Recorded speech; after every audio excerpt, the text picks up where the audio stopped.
আওয়ামী লীগ নিষিদ্ধ চেয়ে করা রিট খারিজ কিসের ইঙ্গিত?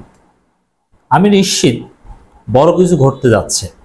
আওয়ামী লীগ আরো বেশি ষড়যন্ত্র করতে যাচ্ছে। আওয়ামী লীগ এতে অনুপ্রাণিত হবে, মোটিভেটেড হবে। দর্শক, খুবই উদ্বেগজনক। একই সাথে এই প্রেক্ষাপটে আমাদের করণীয় কি, এবং কিছুটা কিন্তু শুরু হয়ে গিয়েছে। আমাদের করণীয় সম্পর্কেও আমাদের কিছু আলোচনা করতে হবে। খবরটা একটু আপনাদেরকে আগে জানাই। খবরে যেটা বলা হচ্ছে, ছাত্র জনতাকে নির্বিচারে হত্যার দায়ে আওয়ামী লীগকে নিষিদ্ধ নিবন্ধন বাতিল চেয়ে দায়ের করা রিট সরাসরি খারিজ করে দিয়েছে হাইকোর্ট। শুধু খারিজ না, অ্যাটর্নি জেনারেলও বলেছিলেন যে এটা খারিজ হওয়া উচিত, বা কোনো দল নিষিদ্ধ করতে চায় না অন্তর্বর্তীকালীন সরকার, এবং অন্তর্বর্তীকালীন সরকারের আইন উপদেষ্টা বিতর্কিত, তিনি অলরেডি বিতর্কিত হয়ে গিয়েছেন। তিনিও বলেছেন যে আওয়ামী লীগ নিষিদ্ধ করতে চাই না, বা নিষিদ্ধ করা ঠিক হবে না, উচিত হবে না, এসব কথা কিন্তু বলেছেন। রোববার 1 সেপ্টেম্বর বিচারপতি AKM আসাদুজ্জামান ও বিচারপতি মোহাম্মদ মাহবুবুল ইসলাম হাইকোর্টের বেঞ্চে এ আদেশ দেন। এর আগে কোটা সংস্কার আন্দোলনের সময় ছাত্র জনতাকে নির্বিচারে হত্যার দায়ে বাংলাদেশ আওয়ামী লীগকে নিষিদ্ধ দলটির নিবন্ধন বাতিল চেয়ে হাইকোর্টে করা রিটটি গত 27 আগস্ট খারিজ চান attorney general Asaduzzaman. Attorney general নিজেই খারিজ চান, চিন্তা করেছেন? মানে মনে হয় যেন আওয়ামী লীগের আইনজীবী। রোববার 1 সেপ্টেম্বর এটা খারিজ হয়ে যায়। ওই দিন বিচারপতি AKM আসাদুজ্জামান ও বিচারপতি মোহাম্মদ মাহবুবুল ইসলামের হাইকোর্ট বেঞ্চে এই আবেদনের উপর শুনানিতে এমন আর্জি জানান অ্যাটর্নি জেনারেল। এরপর আদালত 1 সেপ্টেম্বর পর্যন্ত শুনানি মুলতবি করেছিলেন। মানবাধিকার সংগঠন সারদা সোসাইটির পক্ষ থেকে আরিফুর রহমান মুরাদ ভুইয়া 19 আগস্ট এই রিটটি করেছিলেন। তো দর্শক, এতে কি ঘটতে পারে?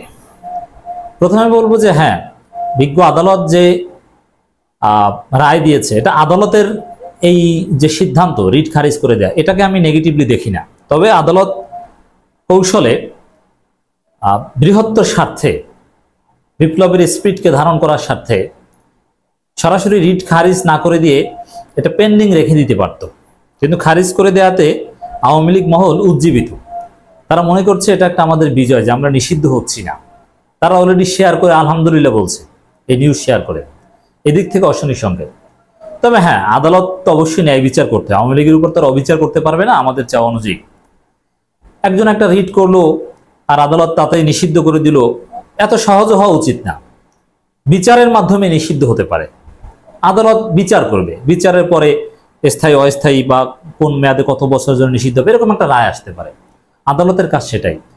কিন্তু অন্তর্বর্তীকালীন সরকার যখন বলে দেয় যে না, নিষিদ্ধ করার পরিকল্পনা নাই, সেটা ভুল। আদালতের বাইরে সরকারও তো সন্ত্রাস বিরোধী আইনে 18(1) অনুযায়ী বিভিন্নভাবে নিষিদ্ধ করতে পারে। সরকারকে নিষিদ্ধ করতে, সরকারের উচিত আওয়ামী লীগকে নিষিদ্ধ করা। নইলে আওয়ামী লীগ যেহেতু নিষিদ্ধ না, গত 15 বছরে বা স্বাধীনতার পর থেকেই যদি বলি, আওয়ামী লীগের লোকজন অভাব নেই। আওয়ামী লীগের জনসমর্থন নেই, কিন্তু লোকজন আছে, এবং বামপন্থী লোকজন এখনো আওয়ামী লীগের সাথে এক মেরুতেই আছে।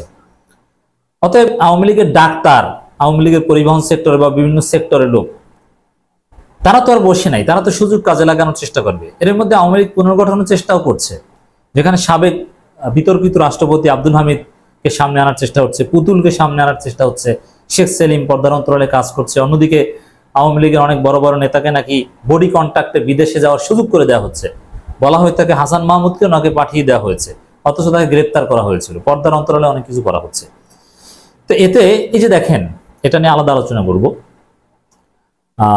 ডাক্তাররা যে কমপ্লিট শাটডাউন শুরু করেছে, নার্সরাও তাতে অংশগ্রহণ করেছে।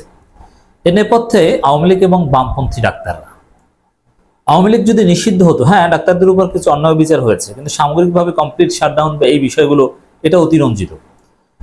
সামনে আরো বিভিন্ন সেক্টরের লোকজন এরকম শাটডাউন অমুক তমুক নানান কিছু বিশৃঙ্খলা করার চেষ্টা করবে, কোনো সন্দেহ নেই।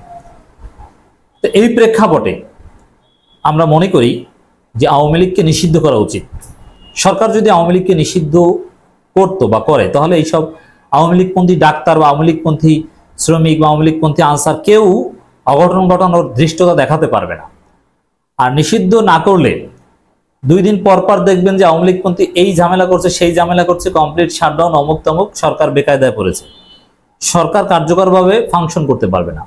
অতএব আওয়ামী লীগ যে একটা স্থায়ী উসুল যে তারা বাদে অন্য কোনো সরকারকে একদিনও শান্তিতে থাকতে দেবে না, আওয়ামী লীগের এই ষড়যন্ত্র যদি বন্ধ করতে হয়, আদালত নয় সরকারকে নিষিদ্ধ করতে হবে। সরকার যেন আওয়ামী লীগকে নিষিদ্ধ করে এই সিদ্ধান্ত নিতে হবে।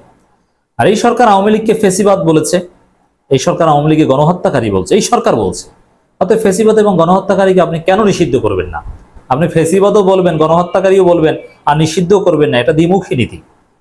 অতএব আওয়ামী লীগ নিষিদ্ধে হাইকোর্টে যে রিট করা হয়েছিল সে রিট খারিজ করা, এটা দেশে আওয়ামী লীগের আরো বিভিন্ন ফরম্যাটে বিভিন্ন পাল্টা অভ্যুত্থান চেষ্টা বা প্রতিবিপ্লব চেষ্টাকে উস্কে দিতে পারে বলে আমরা মনে করি। বড় কিছু ঘটতে পারে, বড় ঘটনার সামনে আসতে পারে, যেটা ডাক্তারদেরই কমপ্লিট শাটডাউনের মাধ্যমে বোঝা যায়।